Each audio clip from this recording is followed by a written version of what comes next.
We're going to go here to the touchscreen. Just a little bit of news, first of all. In a statement today, German Chancellor Olaf Scholz threw cold water on this idea of banning the sale of Russian oil, saying that Europe has deliberately exempted energy supplies from Russia from sanctions. At the moment, Europe's supply of energy for heat generation, mobility, power supply, and industry cannot be secured in any other way.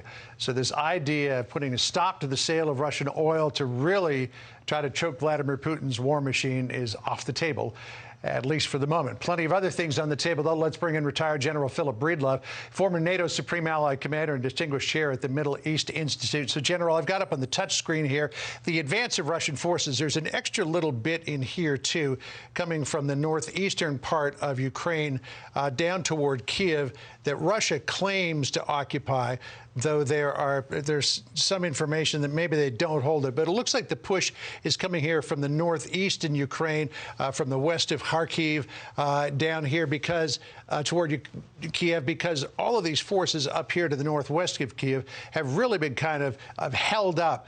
And increasingly, Russians are now targeting civilians as part of this bizarre plan to try to inflict as much punishment as possible on Ukraine. General, what's the strategy now? Is it to terrorize the Ukrainian populace into pressuring their political leaders to give up? Well, certainly they are continuing to try to strike some military targets, but I think the frustration of the slowness of their advance has now turned them to new tactics. And what we see is very much a war now on the population of Ukraine, and now beginning to pinch on the population of Kyiv. You know, let's also go back to something that happened over the weekend here as we changed the map. This was just outside of Irpin.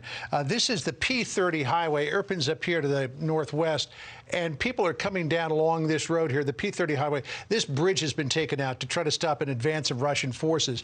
And it was right about here in front of an Orthodox church that some sort of a shell, we believe it was probably a mortar shell, could have also been an artillery round, landed in the street and killed 4 people who were trying to escape the fighting in Irpin.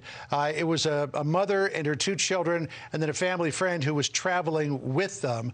I mean, if you're resorting to these tactics where you're targeting routes that refugees are trying to flee back toward Kiev here, I mean, you're putting such a strain on the population here that you are committing what could be considered to be war crimes that we don't think that Putin is ever going to stand trial for them, but his commanders might. So I think that this is just indicative of their desperation right now, that they're switching to these indiscriminate attacks into civilian areas. There's nothing military in the location of that strike. I saw it on TV. It looked like a mortar strike to me as well. And this has nothing to do with a military advantage. It's all about terrorizing and depopulating these areas, getting these people on the road, turning them into refugees, and making them Europe's problem. You know, we've also got a photo, and this has been pixelated to some degree so that you don't see the face. It's not pixelated, I'm sorry. This is the family that died there in the street, right across the street from this church. I mean, these are the images, General, that the world is now seeing of what the Russian military is doing to the civilian population. This is going to further solidify Putin's status as a pariah in the world, and yet we still see countries like China and India standing on the sidelines. Well, there's no excuse for that, and we can't make any excuse for those nations who stand by it. And I think we need to begin some self-introspection about how much of this we're going to allow. Right. Let me switch down to the south, because this is where a lot of action has been taken and a tremendous amount of fighting. But the Ukrainians continue to put up a brave resistance here. Out of Crimea came these forces, which took over Kherson. We do know that that's fallen to Russia. There is still a battle here for Mykolaiv, and then up into the northeastern area here in Mariupol, there is still a lot of fighting. They have not yet gained control of that city. But I think, General, it's probably safe to say that the ultimate goal of the Russian forces is to cut off Odessa. That would give them access here to the Black Sea ports. It would give them access to all the ports here in the Sea of Azov. What would the strategy be from here on? Would they then branch out and try to go to the rest of Ukraine after they've solidified their gains here?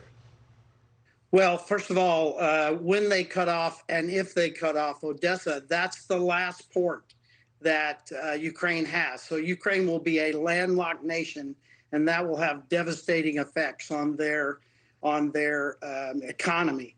And also up in Mariupol, as you point out, the fighting has been heavy, and that's where yesterday and a half a day before that, we were trying to do some humanitarian relief there, and then the Russians targeted that humanitarian relief behavior we've seen them do before. As to what happens next, I really believe that right now Mr. Putin is going to concentrate on Ukraine.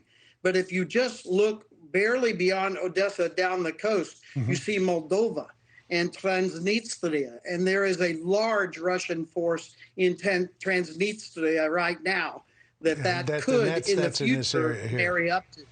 That's correct. All right.